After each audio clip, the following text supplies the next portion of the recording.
Welcome back to Movies Hub Recap. Today, we're exploring a love story that will have you holding your breath. Imagine finally finding the perfect man, only to discover he has a dark, hidden side. We're breaking down the intense 2024 film. It ends with us, a story about love, control, and the moment one woman decides enough is enough. Our story begins with a 15-year-old girl named Lily, sitting by her bedroom window, watching the world go by. She's not like other teens who worry about homework or crushes. No, Lily carries a heavy secret that weighs down her young shoulders.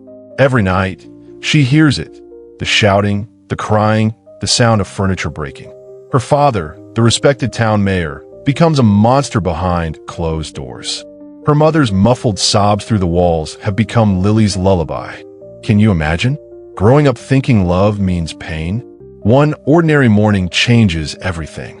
Lily spots something that stops her heart. The smartest boy in school, Atlas, is eating from a garbage can. Not just any garbage, it's the sandwich she threw away an hour ago. Her heart just shatters, because when Atlas looks up and their eyes meet for a split second, she doesn't see embarrassment. In fact, she sees something worse, acceptance. Like this is normal for him. What shocked her even more was where he lived. In that rundown, abandoned building right across from her house, the one everyone avoided. You know, the kind of place that looks like it might collapse if you breathe on it too hard. That look haunts her all day. So that evening, with shaking hands, Lily packs a bag. Nothing fancy, just a sandwich, an apple, a bottle of water, and a bar of soap. Then she carried them to that abandoned building, quietly placed everything at the door, gave it a gentle knock, and quickly hid behind a tree. Her heart was racing. She was terrified he might see her and feel ashamed. But as she hides behind a tree, she hears the door open. She hears him whisper, "Thank you, whoever you are." And something inside Lily breaks and heals at the same time. The next day, when Lily headed to school as usual, she found Atlas waiting at the bus stop. They didn't need words. Atlas understood everything without her saying a thing. And when they got on the bus, something changed. Atlas sat right next to her seat this time, not a few seats away, but right next to her. Driven by curiosity, Lily finally asked Atlas about the scars on his hands. He instinctively tried to hide them, pulling his sleeves down. And Lily could have never imagined that behind those scars, behind that abandoned building, was a secret about Atlas that wouldn't be revealed to her until more than a decade later. Now, because of the smell on Atlas, you know how cruel kids can be, classmates began whispering behind his back. Seeing Atlas lower his head in embarrassment broke Lily's heart. So Lily does something that surprises even her. "Come to my house after school," she says quietly. "You can shower. My parents won't be home." The smile Atlas gives her, it's like watching the sun come out after a storm. It's the first time she's seen him truly smile, and oh my God, it transforms his whole face. Lily finally felt relieved. But here's what you need to understand. The reason Lily chose to help Atlas wasn't just kindness. It was because she saw her own pain reflected in his eyes. In Lily's house, soon, Atlas came out of the shower wearing clothes that belonged to Lily's father. Atlas was about to leave, not wanting to impose, but Lily stopped him. They sat together on the couch, sharing popcorn and watching TV like normal teenagers for once. In that relaxed moment, Lily asked Atlas what he planned to do after graduating. His answer? Join the Marines. Lily laughed, joking that the Marines wouldn't want someone as skinny as him. But still, she was happy for him, because his eyes no longer looked so empty and lost. They had hope now, and she tells him about wanting to open a flower shop someday. "Why flowers?" he asks. Because they grow through concrete sometimes, you know? They find a way to bloom even when everything's against them. There's a long pause. Then Atlas says softly, "Like you." Since Atlas had nowhere else to go, he kept staying in that broken-down building. But now Lily would often visit. They would garden together, planting seeds that would bloom into something beautiful. And this, my friends, plants the seed for the film's future events in ways you can't even imagine yet. One day, while they were working in the garden, Atlas said something profound. "You know, Lily, we're all just trying to survive. But some of us, we're trying to do more than that. We're trying to grow. Hearing this, Lily fell into deep thought. She looked up at the oak tree beside them, strong, tall, unshakable. It was clear she longed to be just like that oak tree, strong and independent, able to weather any storm. Seeing Lily frown and stay silent, Atlas realized he had touched something painful. Without hesitation, he gave her a warm hug, and in that instant, something special quietly began to bloom between them, just like the flowers they were planting. The next day on the bus, Atlas surprised Lily with a gift, a heart-shaped token he had carved from oak wood to remind her to stay strong. Seeing the gift, Lily couldn't help but smile, that kind of smile that starts in your heart and spreads to your whole face. Their hands slowly moved closer, almost touching, hearts quietly opening to each other like flowers to the sun. But of course, their classmates started whispering and making noises. Teenagers, right? Without hesitation, Lily stood up, grabbed Atlas's hand, and kissed him right there on the bus. And in that moment, in front of everyone, they confirmed their feelings for each other. After school one day, Atlas baked hot chocolate chip cookies just for Lily, and that's when she learned about his passion for cooking. It wasn't just about food. It was about creating something beautiful, something that brought joy. Then Atlas asked her a simple question. What makes you happiest, Lily? Her answer? This. Right now. Being with you. But here's where things take a dark turn. Caught up in the joy of young love, they both lost track of time. By then, Lily's father Andrew had already returned home. Panic-stricken, Lily told Atlas to leave immediately. Atlas had just climbed out the window when her father stepped into the kitchen, his heavy footsteps like thunder. Andrew heard something, a creak, a whisper, something. Luckily, Lily reacted quickly, dropping a pan loudly and claiming she was just clumsy. But you could see it in his eyes. Suspicion was planted. The deeper Lily and Atlas fell in love, the easier it became to lose track of time, and the more dangerous their situation became. That fateful day, just as they were lost in each other's embrace, sharing a kiss in Lily's room, the unexpected but inevitable happened. Andrew suddenly burst through the door. The moment he saw them together, he exploded with volcanic rage. Without giving Lily a chance to explain, without even a word, he yanked Atlas to the ground and started beating him mercilessly. The sounds were terrible, fists hitting flesh, Lily screaming, furniture crashing. Stop! Stop! You're killing him! Lily screams until her voice breaks. She throws herself on Atlas, try to shield him, but her father tosses her aside like she weighs nothing. Even though Lily tried desperately to stop him, her father didn't back down. In fact, his blows only grew more violent, more vicious. Blood was everywhere. Atlas's face was unrecognizable. And just like that, Atlas was taken away in an ambulance. As they wheel Atlas away, he manages to open one swollen eye and mouth 3 words to Lily. Not your fault. But she feels like it is her fault. Everything feels like her fault. Her father outburst was like a brutal storm, shattering their young love into a million pieces and completely breaking Lily's heart. From that day on, Lily didn't hesitate. She left town as soon as she could, escaping the suffocating grip of that house of horrors. And Atlas? He vanished without a trace, leaving only memories and that oak heart token behind. Time flew by. 10 years passed in a flash. But Lily's resentment toward her father never faded. If anything, it grew stronger with time. It wasn't until the day of his death that Lily, now a successful woman living in Boston, returned to her hometown. Now, the only one left in the house was her aging mother, Jenny. For years, Lily had never understood. Why hadn't her mother left with her? Why did she stay with that monster? Walking into her childhood bedroom felt like traveling back in time. After more than a decade, everything looked smaller, sadder.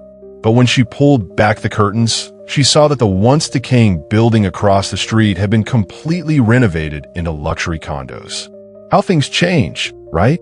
She opened her old music box, the kind that plays a tiny melody when you wind it up, and stared at the oak heart gift Atlas had once given her. In that moment, waves of memory came crashing in like a tsunami, pulling her deep into an ocean of emotion. Her mother appeared in the doorway, asking Lily to do something unthinkable, That is to name 5 good things about her father at his funeral. 5 good things about a man who terrorized them for years. On the day of the funeral, Lily stood at the podium with a blank piece of paper in her trembling hands. She looked at her mother in the crowd, but her heart was lost in confusion. She searched every corner of her memory, but couldn't think of anything worthy of praise. So under everyone's puzzled stares, Lily quietly walked away from the funeral without saying a word. The silence spoke volumes. She walks out without saying a word. Let them think what they want. Soon after, Lily returned to Boston, but the cloud hanging over her heart never lifted. Carrying this unspoken sorrow, she wandered to a quiet rooftop to be alone with her thoughts. Just as she sat down, ready to finally let those tears fall, a man appeared out of nowhere, startling her. She quickly turned away, avoiding his eyes, embarrassed to be caught in such a vulnerable moment. The man hadn't expected anyone else to be there either, and quickly tried to collect himself. But then, and this is where fate starts playing its games, he came and sat down right next to her. She was stunned by his boldness. His name was Ryle Kincaid, a neurosurgeon with both charm and depth, the kind of guy who could make you laugh when you want to cry. Within minutes, his witty banter had Lily laughing uncontrollably. And when was the last time she'd laughed like that? Lily admitted that her father had just passed away. She had only come up here to find a place to cry, but unexpectedly ran into someone as funny as Ryle. They talked about relationships, about love, about life. Ryle admitted he didn't really do serious relationships. He was married to his career, he said. But then he confessed his interest in her, and when he gently played with her hair, that warm touch, like spring melting winter ice, made Lily's long frozen heart begin to thaw. The mood between them grew more intimate, the city lights twinkling below them like stars, until a sudden phone call interrupted everything. Snapping back to reality, Lily said goodbye to Ryle. After all, deep down, she was still in love with the ghost of Atlas. And just like that, without exchanging any contact information, they parted ways. The next day, Lily did something brave. She rented a small shop to start a flower business in Boston called Lily Blooms. While she was cleaning the shop, a vibrant woman named Alyssa walked in, practically bouncing with energy. She was there to apply for a job, even though Lily hadn't posted any openings. Alyssa explained that she'd had her eye on the place for a while, loved flowers, and now that it was reopening, thought she'd shoot her shot. Lily hadn't planned on hiring anyone, but something about Alyssa's enthusiasm was infectious. Together, they got busy preparing the shop. Not long after, Alyssa's husband, Marshall, stopped by to visit with her brother. And you'll never guess who it was. To Lily's absolute shock, Alyssa's brother was none other than Ryle, the man from the rooftop. She had thought their encounter was a one-time coincidence. But fate, it seems, had other plans. Their chemistry was undeniable. Ryle's eyes never left Lily during their double date that evening. He even sang a song just for her, and he had a surprisingly good voice. As the night ended, Ryle offered to walk Lily home. She politely declined, trying to keep those boundaries. But Ryle was persistent. His eyes never left hers as he whispered sweet words. Finally, they kissed, lost in each other, the world disappearing around them. But just as things grew more passionate, Lily abruptly came to her senses and pulled away. She made him promise they could only be together if he was willing to try a real relationship. No casual flings. It is all or nothing. Back in her apartment, Lily decides to pour every ounce of her energy into her dream, her flower shop, Lily Blooms. This isn't just a business for her. It's a sanctuary, a place where things can grow, where life can be beautiful and gentle. But the grand opening morning arrives, and the silence is deafening. The air is thick with the sweet scent of unsold flowers. Not a single customer walks through the door. Lily's heart sinks with every passing minute. The hope that had been blooming inside her begins to wilt. Was this all a huge mistake? And just when she's about to give up, the tiny bell on the door chimes, a sound so loud in the quiet room it makes her jump. A man steps inside, and the moment he does, he seems to fill the entire space. He doesn't just look around, he admires it. He runs his fingers over the wooden shelves, he leans in to smell the lilies, a soft smile playing on his lips. He's enchanted. He finally picks out a bouquet of the brightest, most vibrant flowers in the shop. "They're for a woman I've admired for a long time," he says, his voice low and warm. Lily's heart does a little flutter. How romantic. Then, he takes out a small card and thoughtfully writes down the delivery address. As he hands it to her, Lily's eyes scan the paper, and her breath catches in her throat. The address is hers. It's Ryle. He was her first customer. But even with grand gestures like this, Lily keeps her distance. Every time she sees him, a flicker of something, bitterness, caution, crosses her face. She can't forget his words on the rooftop. "I don't do relationships." That evening, Lily goes to Alyssa's birthday party, her heart a confused mess. The party is buzzing with energy, laughter, and music. For a moment, Lily lets herself hope. Maybe she can just have fun. Maybe she can move on. But then she sees it. Across the crowded room, Ryle is laughing, leaning in close to another woman, his hand on her arm. And the hope inside Lily just shatters. A wave of humiliation and sadness washes over her. Of course, this is who he is. She turns to leave, but it's too late. He's seen her. Ryle follows her, and the party noise fading behind them. "Lily, wait," he says, his voice urgent. "It's not what it looks like. I can't stop thinking about you. I try, but I can't." He brings her back to his apartment, and in the privacy of that space, everything felt different. The air was electric. They kissed like drowning people finding air, desperate and necessary. With the city lights twinkling below, Lily felt walls she'd built for 10 years crumbling down. All the tension, the longing, the frustration, it all erupts like a storm. They crash into each other, a desperate, passionate kiss that says everything they haven't been able to. But just as things are about to move to the next level, just as the passion deepens, as Ryle's hands move to undress her, Lily froze. Not stopped, but froze. Her body goes rigid. A switch flips inside her. It's not her mind saying no, it's her soul. It's the lingering trauma from her past, a deep-seated fear that screams at her whenever intimacy feels too real, too vulnerable. Her body remembers pain, even when her heart wants to feel love. Seeing the terror in her eyes, Ryle stops. Instantly. And this is the moment that seals her fate. Because he doesn't get angry. He doesn't push. He looks at her with such genuine concern, it melts her defenses. "It's okay," he whispers. "We don't have to do anything. Just stay. Let me just hold you." Without another word, he promises he will just stay with her that night. Nothing more.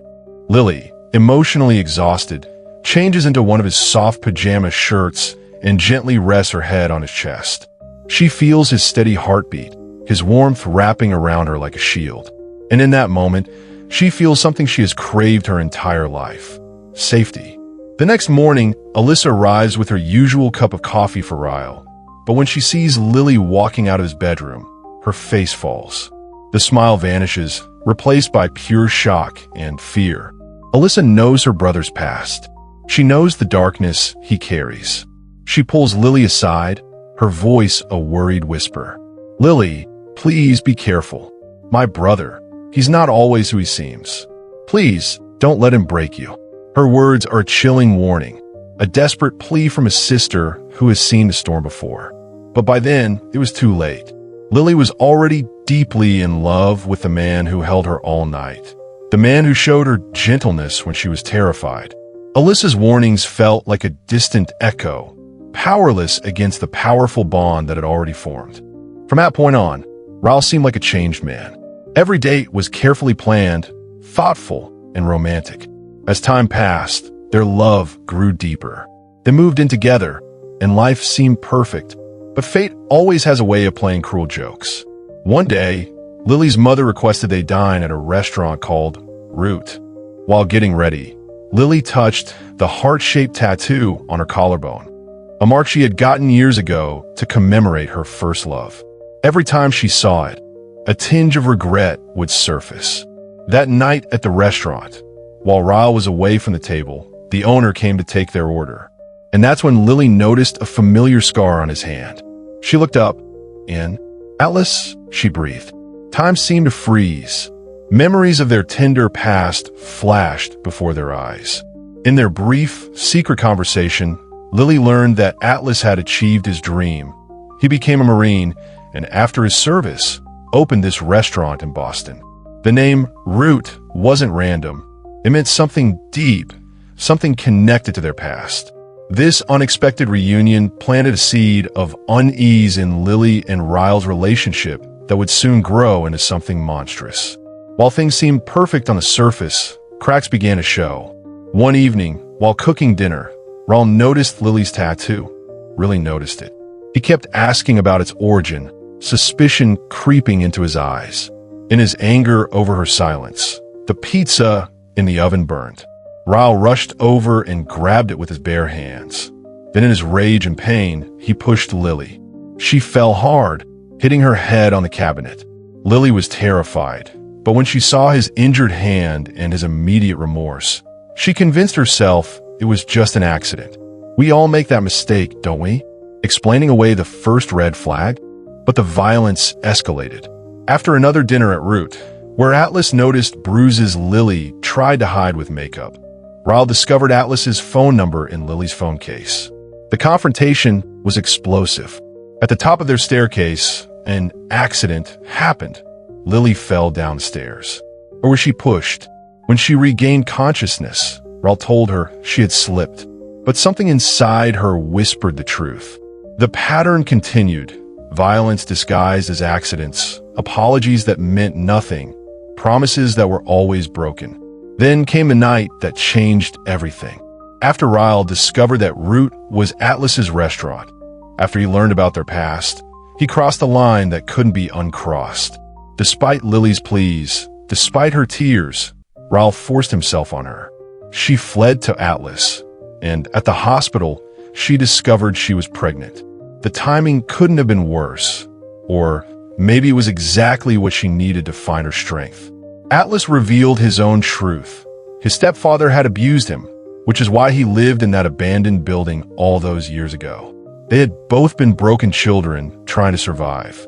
With the support of her mother, who finally revealed she stayed with Lily's father because she thought leaving would be worse, Lily made her choice. When her daughter Emerson was born, named after Ryle's late brother who died in a childhood accident that shaped Ryle's violent tendencies, Lily asked for a divorce. "It ends with us," Lily told Ryle, holding their daughter. "This cycle of abuse, of violence, of pain, it ends with us. Our daughter will never know fear in her own home." Ryle accepted the divorce, understanding that his love wasn't enough to heal his brokenness. He chose to let go rather than continue the cycle. 3 years passed. Lily raised Emerson with her mother's help, running her flower shop, healing, until one day, she spotted a familiar figure on the street. Atlas. Their eyes met across the crowd, and this time, there were no obstacles between them, just possibility. The film ends there, but the message resonates. Sometimes the bravest thing you can do is leave. Sometimes love isn't enough, and always, the cycle of abuse must be broken.